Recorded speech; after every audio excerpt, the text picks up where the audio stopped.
আসসালামু আলাইকুম। প্রিয় পঞ্চম শ্রেণীর শিক্ষার্থী বন্ধুরা, তোমাদের সকলকে স্বাগতম জানাচ্ছি। এখন আছি তোমাদের গণিত বইয়ের ৮৭ পৃষ্ঠায়। এখানে দেওয়া আছে পঞ্চম অধ্যায়ের দশমিক ভগ্নাংশের দেখি পারি কিনা। আমরা দেখি পারি কিনা এই অঙ্কগুলো সমাধান করব। বন্ধুরা, তোমরা যারা আমার চ্যানেলটি সাবস্ক্রাইব করেছো, তোমাদেরকে অনেক ধন্যবাদ। আর আমার যে সকল বন্ধুরা এখনো সাবস্ক্রাইব করোনি, তারা সাবস্ক্রাইব করে আমার চ্যানেলের সাথে থেকো। চলো অঙ্কগুলো সমাধান করি। ১ নম্বরে দেওয়া আছে নিচের ছকটি পূরণ করি। এই ছকে স্থানের নাম দেওয়া আছে শতক, দশক, একক, দশমাংশ, শতাংশ, সহস্রাংশ। পাশে দেওয়া আছে সংখ্যা। এই ছকে খালি ঘর দেওয়া আছে, খালি ঘরগুলো আমরা পূরণ করব। সংখ্যার নিচে দেখো লেখা আছে ৭২৩.৪৯৫। এই সংখ্যার ৭ হলো শতক, ৭ শতক লেখা আছে। দশক ২, ২ লেখা আছে। একক ৩, ৩ লেখা নেই, আমরা এখানে ৩ লিখব একক। দশমাংশ, এখানে দশমিকের পরে ৪ আছে, ৪ হলো দশমাংশ, তাই খালি করে ৪ লিখব। ৯ শতাংশ লেখা আছে, ৫ সহস্রাংশ লেখা আছে। এখন দ্বিতীয় লাইনে এই ঘরটি ফাঁকা আছে, এখানে সংখ্যা বসাবো। প্রথমে ৩ থেকে ৪ পর্যন্ত এই সংখ্যাগুলো বসাই। সংখ্যাগুলো বসালাম। এখন দেখো শতক, দশক, একক, শতক, দশক, একক, এককের পরে হবে দশমিক। এবার দশমাংশ হলো ৯, তাই ৯ দশমাংশ, ১ শতাংশ এবং ৪ হলো সহস্রাংশ। তৃতীয় লাইনে দেখো দশক ৭ আছে, এখানেও দশক ৭, একক ৫, একক ৫, দশমাংশের ঘর ফাঁকা, দশমাংশ হলো ৮, তাই এখানে ৮ বসালাম। শতাংশের ঘর ফাঁকা, শতাংশের সংখ্যা হলো ৪, তাই ৪ লিখলাম। এবার চতুর্থ লাইনে এই ফাঁকা ঘরের সংখ্যা বসাবো। শতক হলো ২, ২ শতক বসালাম। শূন্য হলো দশক, শূন্য বসালাম দশকের ঘরে। ৩ হলো একক, এককের ঘরে ৩ বসালাম। দশমাংশ হলো ০, ০ দশমাংশ বসালাম। ৮ হলো শতাংশ, শতাংশের ঘরে ৮ বসালাম। ৯ হলো সহস্রাংশ, সহস্রাংশ বরাবর ৯ বসালাম। সর্বশেষ লাইনটি হলো খালি ঘরে আমরা সংখ্যা বসাবো। এখানে দেখো দশকের ঘরে ৩ আছে, তাই এই খালি ঘরে ৯ এর পাশে দশকের ঘরে ৩ বসাবো। এখানে একক হলো ৪, তাই একক বরাবর দেখো এই ঘরে ৪ বসাবো। দশমাংশ দেওয়া আছে ১, এখানে দশমাংশ ১ আছে।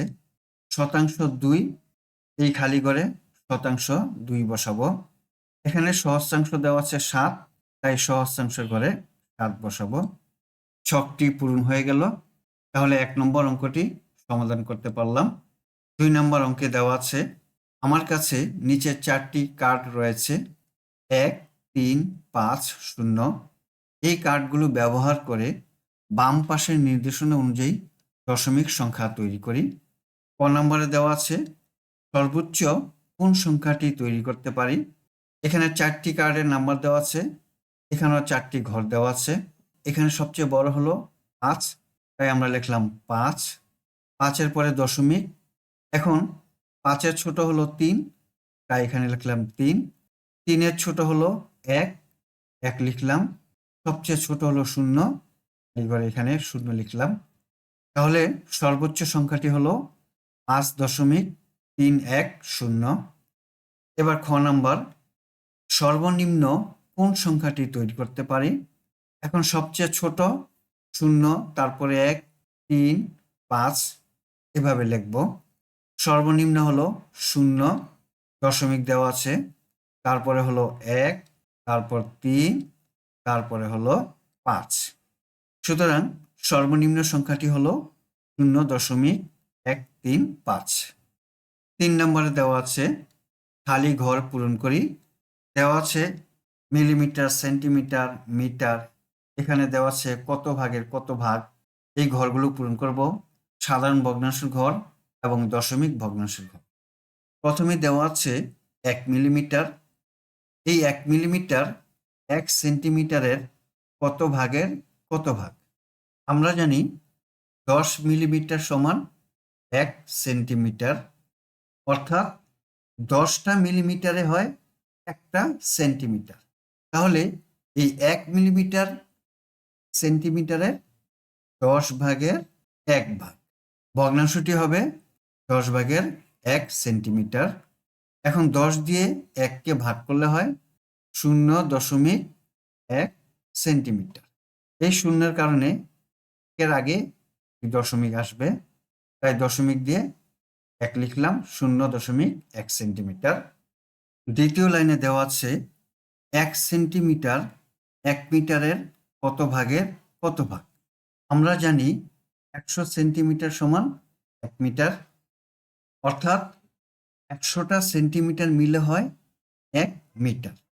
তাহলে 1 সেন্টিমিটার 1 মিটারের 100 ভাগের 1 ভাগ। সাধারণ ভগ্নাংশটি হবে 100 হলো হর এবং লব হবে 1, তাহলে 100 ভাগের 1 মিটার। এখন দশমিক ভগ্নাংশে পরিণত করব। 1 লিখব, 100 এর 1 পাশে 2টি শূন্য আছে, তাহলে 1, 2, তারপরে বসবে দশমিক, এখানে একটি শূন্য থাকবে। দশমিক ভগ্নাংশ হবে 0.01 মিটার।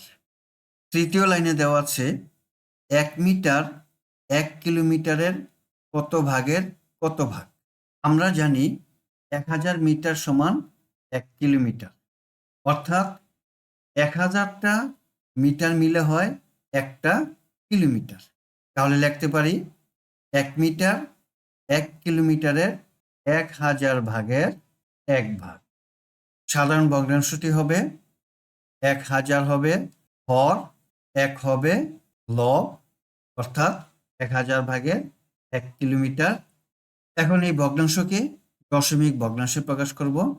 প্রথমেই 1 লিখি।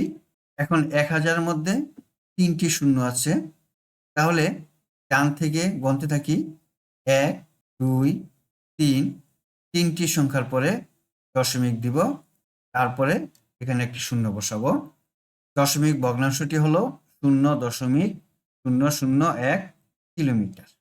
বন্ধুরা, আজকে আমরা তোমাদের গণিত বইয়ের 87 পৃষ্ঠার এই অঙ্কগুলো সমাধান করলাম। আশা করি তোমরা সহজেই অঙ্কগুলো বুঝতে পেরেছ। আগামী ক্লাসে তোমাদের নিয়ে এই 88 পৃষ্ঠার অঙ্কগুলো আমরা সমাধান করব। আজ তাহলে এ পর্যন্তই। আল্লাহ হাফিজ। আসসালামু আলাইকুম ওয়া রাহমাতুল্লাহ।